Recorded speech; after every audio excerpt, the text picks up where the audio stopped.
कर लो अनुभव प्रभु प्यार का, बाहों में वो बुला रहा, वो करुणा कर दया का सागर, स्नेह में सबको समा रहा।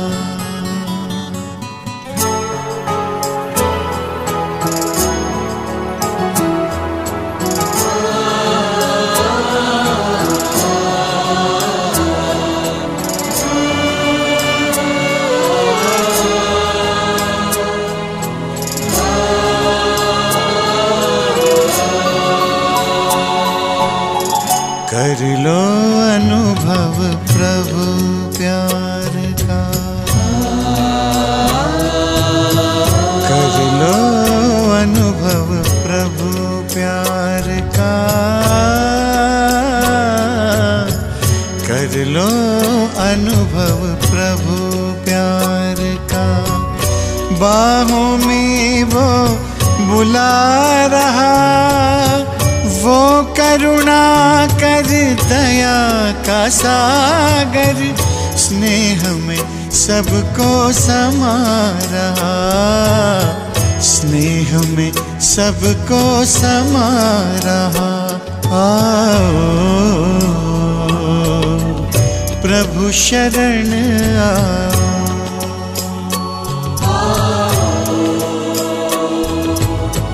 प्रभु शरण कर लो अनुभव प्रभु प्यार का।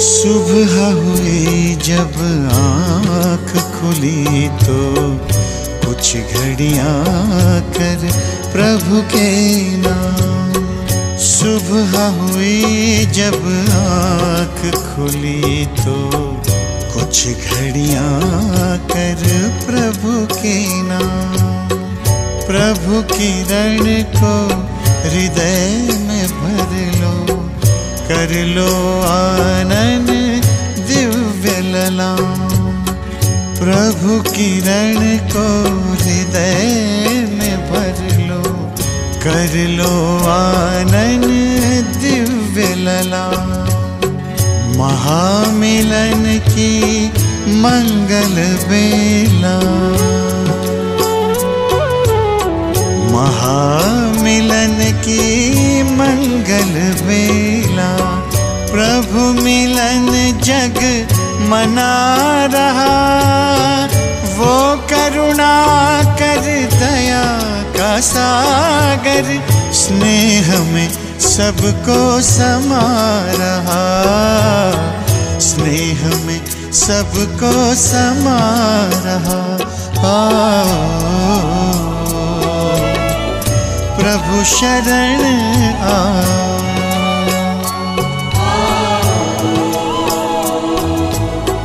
प्रभु शरण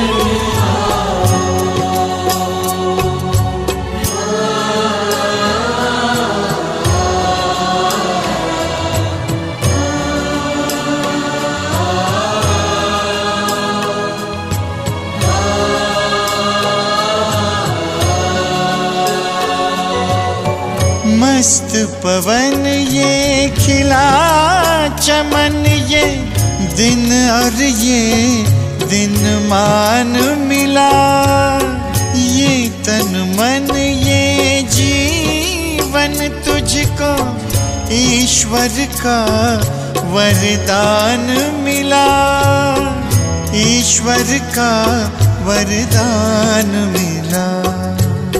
सफल करो और पाओ सफलता।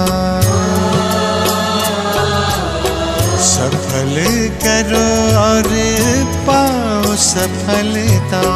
मुरली मधुर वो सुना रहा, वो करुणा कर दया का सागर, स्नेह में सबको समा रहा, स्नेह में सबको समा रहा। आओ प्रभु शरण आओ।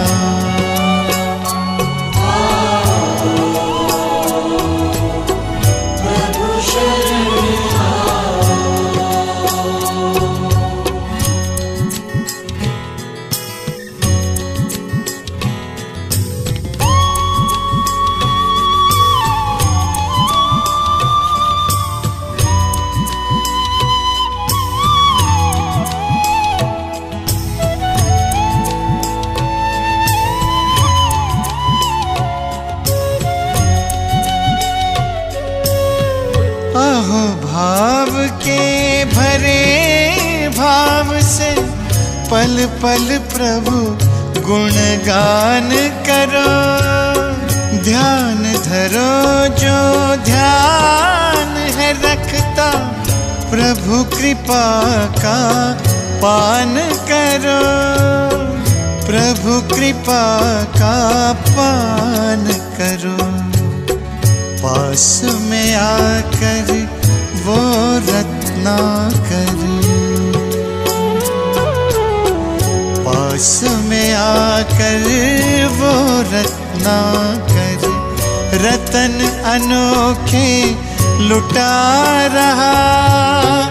वो करुणा कर दया का सागर, स्नेह में सबको समा रहा, स्नेह में सबको समा रहा।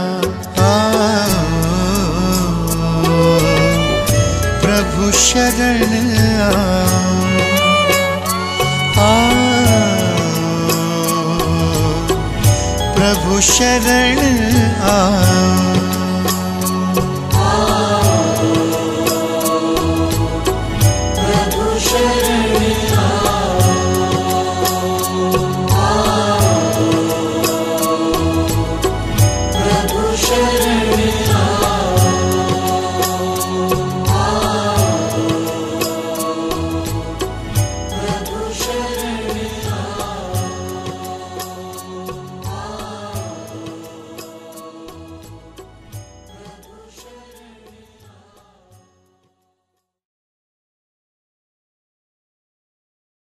ఓం శాంతి. మధురమైన పిల్లలారా, తండ్రిని ఎంతెంత ప్రీతిగా స్మృతి చేస్తారో అంత ఆశీర్వాదాలు లభిస్తాయి, పాపం సమాప్తమైపోతుంది. ప్రశ్న: ఏ ధర్మంలో స్థితమగుటాకో తండ్రి తన పిల్లల మతాన్ని ఇస్తారు? బాబా అంటున్నారు, పిల్లలు, మీరు శరీరం లేని విచిత్రులు, అంటే ఆత్మలు. ఆత్మీక ధర్మంలో స్థితం అవ్వండి, శరీర ధర్మంలో స్థితులవ్వకండి. తండ్రి ఎలా అయితే విచిత్రులో అలాగే పిల్లలు కూడా విచిత్రులే. మళ్ళీ ఇక్కడ శరీరంలోకి వస్తారు. ఇప్పుడు తండ్రి పిల్లలకి చెప్తూ ఉన్నారు, పిల్లలు విచిత్రులు అవ్వండి, మీ స్వధర్మంలో స్థితం అవ్వండి, దేహాభిమానంలోకి రాకండి. ప్రశ్న: భగవంతుడు కూడా డ్రామా అనుసారం ఏ మాటకు కట్టబడి ఉన్నారు? జవాబు: డ్రామా అనుసారం పిల్లలను పతీత్ నుండి పావనంగా చేసేందుకు తండ్రి కట్టుబడి ఉన్నారు. వారు పురుషోత్తమ సంగమ యుగంలో తప్పకుండా రావాల్సిందే. ఓం శాంతి. తండ్రి కూర్చొని ఆత్మీక పిల్లలకు అర్థం చేయిస్తూ ఉన్నారు. ఓం శాంతి అంటూనే ఆత్మకు తన స్వధర్మ పరిచయం ఇవ్వబడుతుంది. అందువల్లే తండ్రి కూడా స్వతహాగా గుర్తుకు వస్తారు. ఎందుకంటే ప్రతి మనిషి భగవంతుడినే స్మృతి చేస్తారు. కేవలం భగవంతుని పూర్తి పరిచయం లేదు. భగవంతుడు తమ పరిచయాన్ని ఆత్మ పరిచయాన్ని ఇచ్చేందుకు వస్తారు. పతిత్ పావనుడనే భగవంతుడనే అంటారు. పతితుల నుండి పావనంగా తయారు చేసేందుకు భగవంతుడు కూడా డ్రామా అనుసారం కట్టుబడి ఉన్నారు. వారు కూడా పురుషోత్తమ సంగమ యుగంలోనే రావాలి. సంగమ యుగ జ్ఞానం కూడా ఇస్తారు. పాత ప్రపంచము కొత్త ప్రపంచ మధ్యలో తండ్రి వస్తారు. పాత ప్రపంచాన్ని మృత్యులోకమని, కొత్త ప్రపంచాన్ని అమరలోకమని అంటారు. మృత్యులోకంలో ఆయుష్ తక్కువగా ఉంటుంది. మీకు తెలుసు, అకాల మృత్యువు జరుగుతూ ఉంటుంది. అది అమరలోకము. అక్కడ అకాల మృత్యువు ఉండదు. ఎందుకంటే అది పవిత్రమైనది. అపవిత్రత వల్ల వ్యభిచారులుగా అవుతారు. ఆయువు కూడా తగ్గిపోతుంది. శక్తి కూడా క్షీణిస్తుంది. సత్యయుగంలో పవిత్రంగా ఉన్నందున అవ్యభిచారులుగా ఉంటారు. బలం కూడా ఎక్కువగా ఉంటుంది. బలం లేకుంటే రాజ్యం ఎలా ప్రాప్తి చేసుకుంటారు? వారు తండ్రి నుండి ఆశీర్వాదాలు పొందుకునే ఉంటారు. తండ్రి సర్వశక్తివంతులు. వారి నుండి ఆశీర్వాదాలు ఎలా తీసుకుని ఉంటారు? నన్ను స్మృతి చేయండి అని తండ్రి చెప్తూ ఉన్నారు. కనుక ఎవరైతే ఎక్కువగా స్మృతి చేశారో వారు ఆశీర్వాదాలు తీసుకుని ఉంటారు. ఆశీర్వాదాలు అడిగితే లభించేవి కావు, శ్రమిస్తే లభిస్తాయి. ఎంత ఎక్కువగా స్మృతి చేస్తే అంత ఎక్కువగా ఆశీర్వాదాలు లభిస్తాయి. అంటే ఉన్నత పదవి లభిస్తుంది. స్మృతి చేయకుంటే ఆశీర్వాదాలు కూడా లభించవు. లౌకిక తండ్రి తన పిల్లలకు నన్ను స్మృతి చేయమని ఎప్పుడూ చెప్పరు. చిన్న వయసు నుండే తనంతకు తానే అమ్మా నాన్న అని పిలుస్తూ ఉంటాడు. అవయవాలు చిన్నవిగా ఉంటాయి. పెద్ద పిల్లలు అమ్మ అమ్మ, నాన్న నాన్న అని అంటూ ఉండరు. వీరు మా తల్లి తండ్రి అని, వీరి ద్వారా వారసత్వం లభిస్తుందని వారి బుద్ధిలో ఉంటుంది. నోటితో చెప్పే పని లేదు. స్మృతి చేసే పని లేదు. ఇక్కడైతే తండ్రి చెప్తూ ఉన్నారు, బాబాను వారసత్వాన్ని స్మృతి చేయండి. హద్దు సంబంధాలను వదిలి బేహద్దు సంబంధాన్ని స్మృతి చేయండి. మానవులంతా ఈ సమయంలో ముక్తిని కోరుకుంటారు. గతి అంటే ముక్తిధామము. మళ్ళీ సుఖధామానికి వచ్చుటను సద్గతి అని అంటారు. ప్రారంభంలో ఎవరు వచ్చినా వారు తప్పకుండా సుఖమే పొందుతారు. తండ్రి సుఖమిచ్చేందుకు వస్తారు. ఇందులో ఏదో కొంత కష్టం ఉంది. అందుకే దీనిని ఉన్నతమైన చదువు అని అంటారు. ఎంత ఉన్నత చదువో అంత కష్టంగా కూడా ఉంటుంది. అందరూ పాస్ అవ్వలేరు. పెద్ద పెద్ద పరీక్షల్లో చాలా కొద్ది మంది మాత్రమే పాస్ అవుతారు. ఎందుకంటే పెద్ద పరీక్షలు పాస్ అయితే ప్రభుత్వం వారు ఉద్యోగం కూడా పెద్దది ఇవ్వాల్సి ఉంటుంది. కొంతమంది విద్యార్థులు పెద్ద పరీక్షలు పాస్ అయినా ఉద్యోగం లేక ఊరికే కూర్చొని ఉంటారు. పెద్ద జీతాలు ఇచ్చేందుకు ప్రభుత్వం వారి వద్ద తగినంత ధనం లేదు. కానీ ఇక్కడ ఎంత బాగా చదువుతారో అంత ఉన్నత పదవిని పొందుతారని తండ్రి చెప్తూ ఉన్నారు. అలాగని అందరూ రాజులవుతారని లేక ధనవంతులవుతారని కాదు. ఆధారమంతా చదువుపైనే ఉంది. భక్తిని చదువు అని అనరు. ఈ ఆత్మీక జ్ఞానాన్ని ఆత్మీక తండ్రి చదివిస్తారు. ఇది ఎంతో ఉన్నతమైన చదువు. తండ్రిని స్మృతి చేయనందున పిల్లలకు కష్టం అనిపిస్తుంది. నడవడిక కూడా చక్కబడును. బాగా స్మృతి చేయవారి నడవడిక బాగుపడుతూ ఉంటుంది. చాలా చాలా మధురంగా సేవ చేసేవారిగా తయారవుతూ ఉంటారు. గుణగణాలు కూడా బాగా లేకుంటే ఎవరికి వారంటే ఇష్టం కూడా ఉండదు. ఎవరు పాస్ అవ్వరో వారి నడవడికలో తప్పకుండా ఏదో లోపము గడబిడ ఉంటుంది. లక్ష్మీనారాయణుల నడవడికలు చాలా బాగుంటాయి. రామునికి 2 కళలు తక్కువగా ఉంటాయి. భారతదేశం రావణ రాజ్యంలో అసత్యఖండంగా అయిపోతుంది. సత్యఖండంలో ఏమాత్రమూ అసత్యం ఉండదు. రావణ రాజ్యంలో అంతా అసత్యమే అసత్యం ఉంటుంది. అసత్య మానవులను దైవీ గుణాల వారని అనరు. ఇవన్నీ అనంతమైన విషయాలు. తండ్రి చెప్తూ ఉన్నారు, ఇటువంటి అసత్య మాటలు వినకండి, వినిపించకండి. ఒక్క ఈశ్వరుని మతం మాత్రమే లీగల్ మతము అని అంటారు. మానవ మతాన్ని ఇల్లీగల్ మతము అని అంటారు. లీగల్ మతం ద్వారా మీరు ఉన్నతంగా అవుతారు, కానీ అందరూ నడవలేరు. కాబట్టి ఇల్లీగల్గా అవుతారు, అన్యాయంగా అవుతారు. చాలామంది తండ్రితో ప్రతిజ్ఞ కూడా చేస్తారు, బాబా మేము ఇంతకాలము అన్యాయ పనులే చేశాము, ఇక మీదట చెయ్యము. అన్నిటికంటే అన్యాయ కార్యము కామవికార భూతము. దేహాభిమాన భూతమైతే అందరిలో ఉండనే ఉంటుంది. మాయావి పురుషునిలో దేహాభిమానమే ఉంటుంది. ఆ తండ్రి విదేహులు విచిత్రులు, అందుకే పిల్లలు కూడా విచిత్రులే. ఇది అర్థం చేసుకునేటటువంటి విషయము.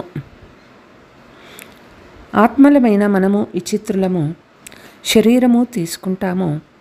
ఇప్పుడు మళ్ళీ విచిత్రునిగా అవ్వండని తండ్రి చెప్తూ ఉన్నారు. మీ స్వధర్మంలో నిలిచిపోండి. చిత్రము అంటే శరీర ధర్మంలో నిలవకండి, విదేహీ ధర్మంలో ఉండండి. దేహాభిమానంలోకి రావద్దు. తండ్రి ఎంతగానో అర్థం చేయిస్తూ ఉన్నారు. ఇందులో చాలా అవసరమైనది స్మృతి. తండ్రి చెప్తూ ఉన్నారు, స్వయాన్ని ఆత్మగా భావించి తండ్రి స్మృతి చేస్తే మీరు సతో ప్రధానంగా అవుతారు.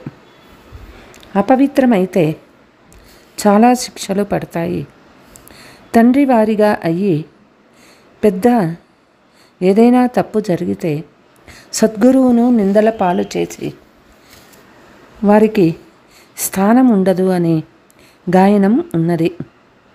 మీరు తండ్రి మతాన్ని అనుసరించి పవిత్రంగా అవ్వకుంటే 100 రెట్లు శిక్షలను అనుభవించవలసి ఉంటుంది.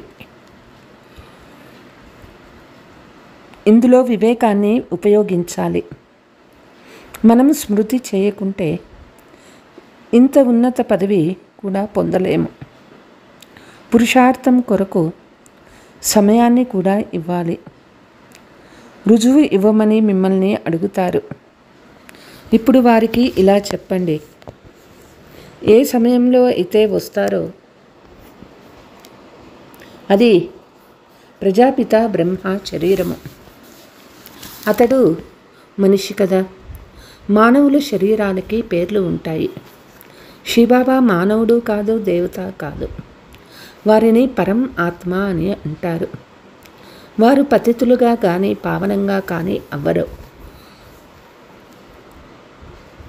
అర్థం చేయిస్తూ ఉన్నారు, నన్ను స్మృతి చేస్తే మీ పాపాలన్నీ సమాప్తమైపోతాయి. తండ్రే కూర్చొని తెలిపిస్తూ ఉన్నారు, మీరు సతో ప్రధానంగా ఉండేవారు, ఇప్పుడు తమో ప్రధానంగా అయ్యారు. మళ్ళీ సతో ప్రధానంగా అయ్యేందుకు తండ్రి స్మృతి చేయండి. ఈ దేవతల అయోగ్యతలే ఎలా ఉన్నాయో చూడండి. ఆ దేవతల్ని దయ చూపండి అని వేడుకునే వారిని కూడా చూడండి. ఆశ్చర్యం అవుతుంది కదా, మనం ఎలా ఉండేవారము. 84 జన్మలలో ఎంతగా కిందకు దిగజారి పూర్తిగా నష్టపడిపోయాము. తండ్రి చెప్తూ ఉన్నారు, మధురాతి మధురమైన పిల్లలు దైవీ కుటుంబాలకు చెందినవారు. ఇప్పుడు మీ నడవడికను పరిశీలించుకోండి. ఈ విధంగా దేవతలుగా తయారవ్వగలరా? అందరూ లక్ష్మీనారాయణగా అవుతారనే కాదు. అలాగైతే ప్రపంచమంతా పూలతోట అయిపోతుంది.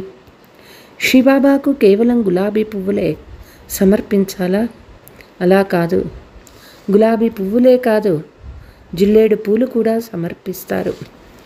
తండ్రి పిల్లలు అన్ని రకాల పిల్లలు పువ్వులుగా అవుతారు. పాస్ అవుతారు, ఫెయిల్ అవుతారు. రాజుగా అవ్వలేమని స్వయం కూడా అర్థం చేసుకుంటారు. తమ సమానంగా తయారు చేయకుంటే షావుకారులుగా ఎలా అవుతారు?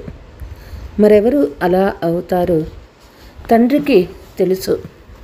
పోను పోను పిల్లలైన మీరు కూడా ఫలానా వారు తండ్రికి ఎటువంటి సహాయకారులో తెలుసుకోగలరు. కల్పకల్పము ఎవరు ఏం చేశారో అదే చేస్తారు. దానిలో వ్యత్యాసం ఉండదు. తండ్రిని స్మృతి చేసేందుకు వారు పాయింట్లు ఇస్తూనే ఉంటారు. మార్పు కూడా చేయాలి.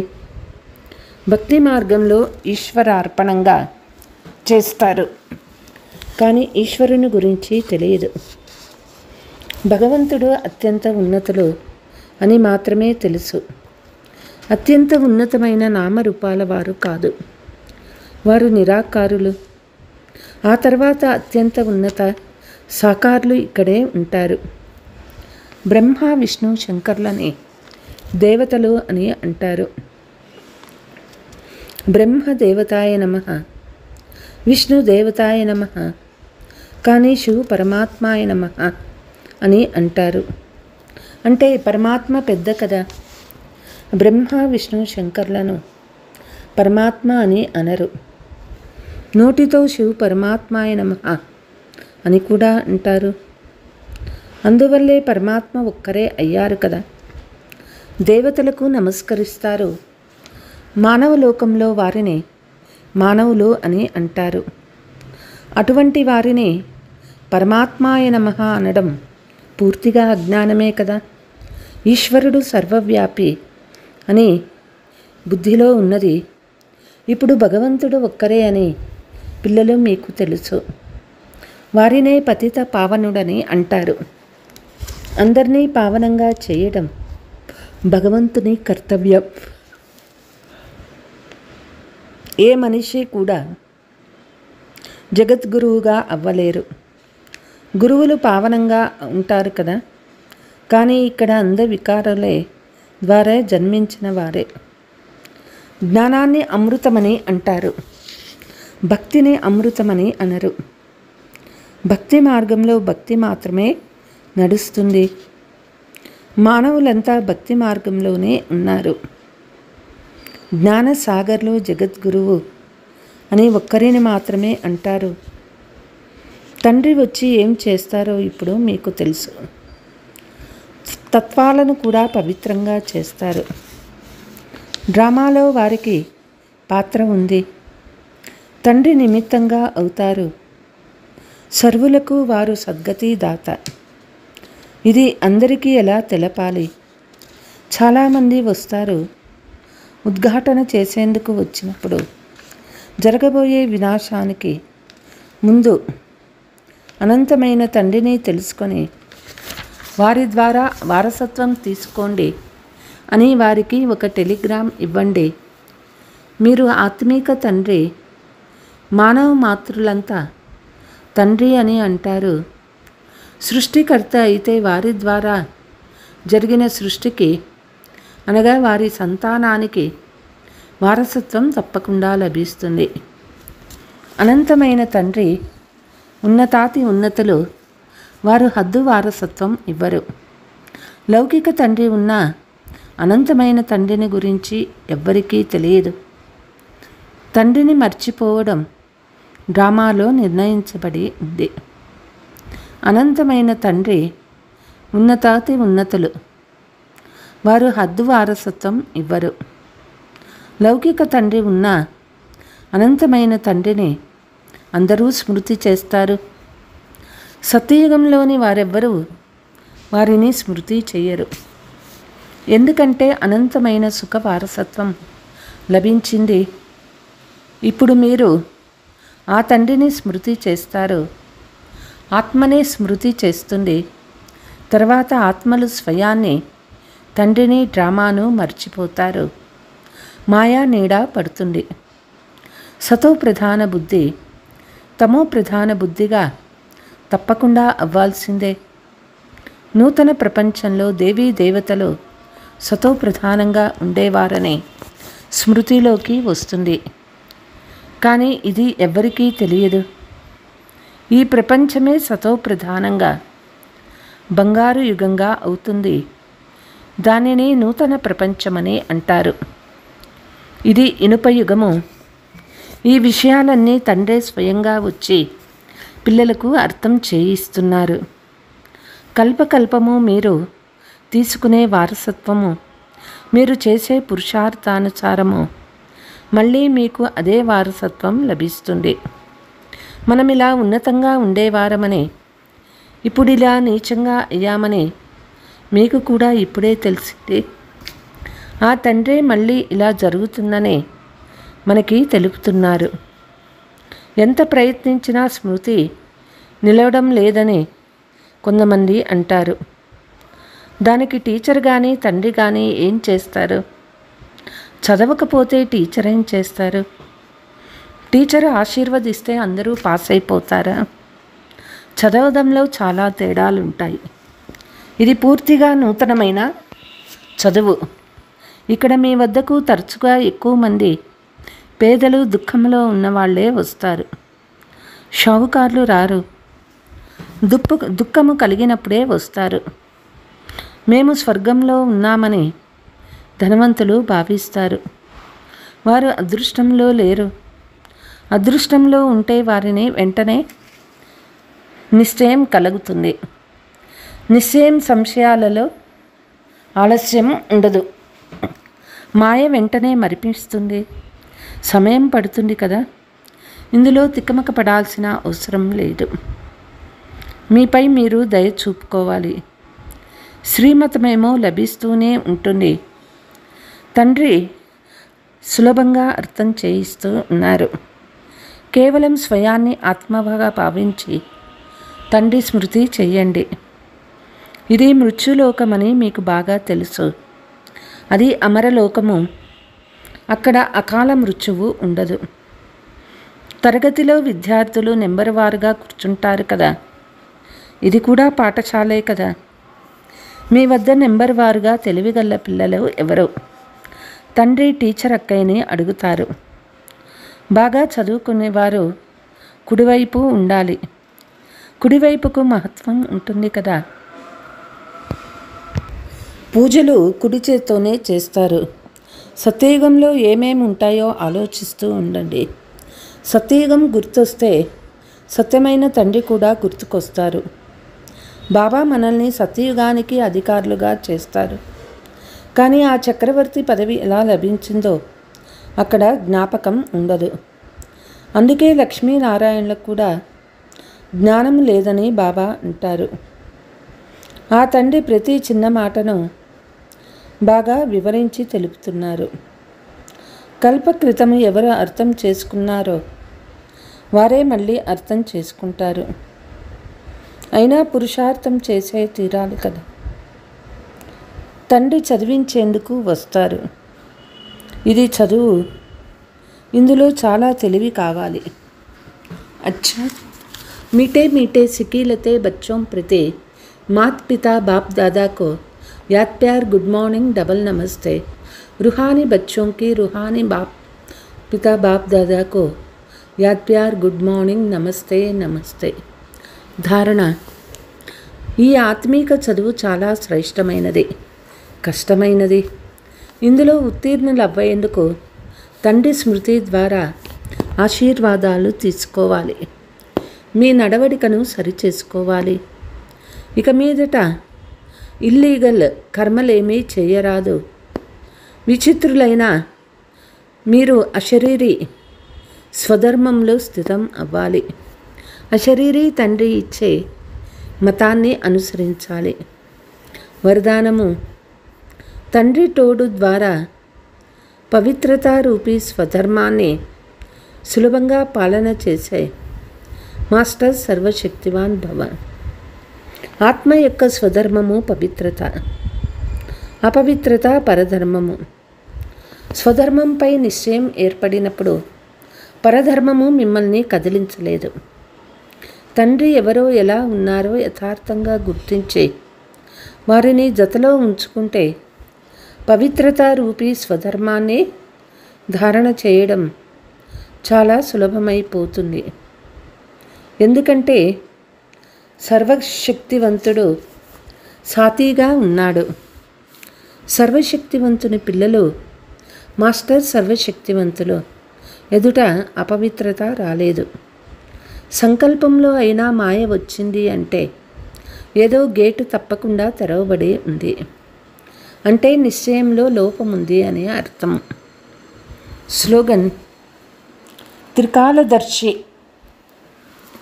ఏ విషయాన్ని అయినా ఏకకాలదర్శితో చూడరు. ప్రతి విషయంలో కళ్యాణం ఉందని భావిస్తారు. అచ్చా, ఓం శాంతి.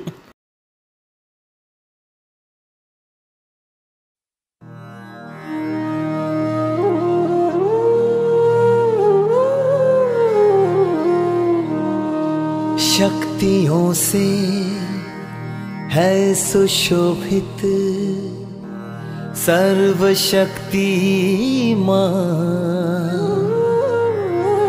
लुटा रहा है वो वरदाता वरदानों की Khan.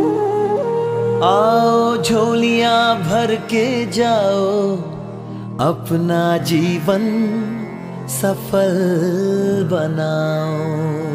Receiving God's power and blessings, receiving God's power and blessings, receiving God's power and blessings, receiving God's power and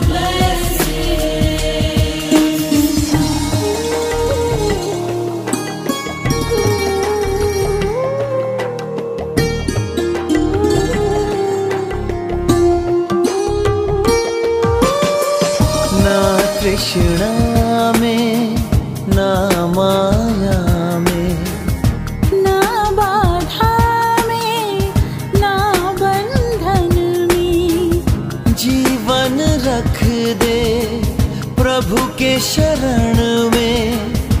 जीवन रख दे प्रभु के शरण में। सच्चा सुख है समर्पण में, सच्चा सुख है समर्पण में। Receiving God's power and blessings, receiving God's power and blessings, receiving God's power and blessings, receiving God's power and blessings.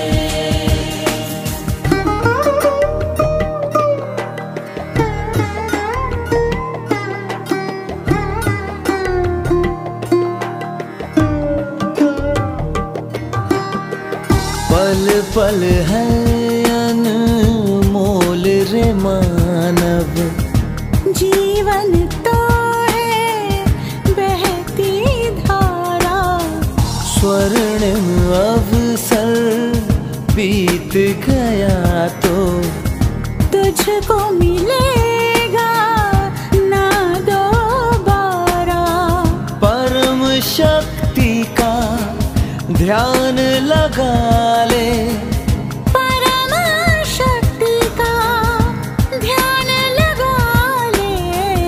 ना दुविधा रख कोई मन में, सच्चा सुख है समर्पण में। Receiving God's power and blessings, receiving God's power and blessings, receiving God's power and blessings, receiving God's power and blessings.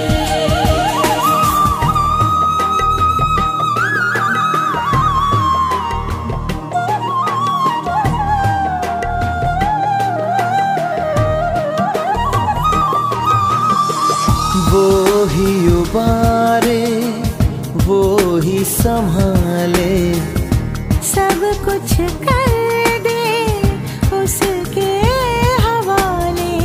चारों दिशा में त्राही मची है, परम पिता की आस बची है। वरदानों की छाँव में आजा, वरदानों की छाँव में आजा। सारा विश्व है क्रंदन में, सच्चा सुख है समर्पण में।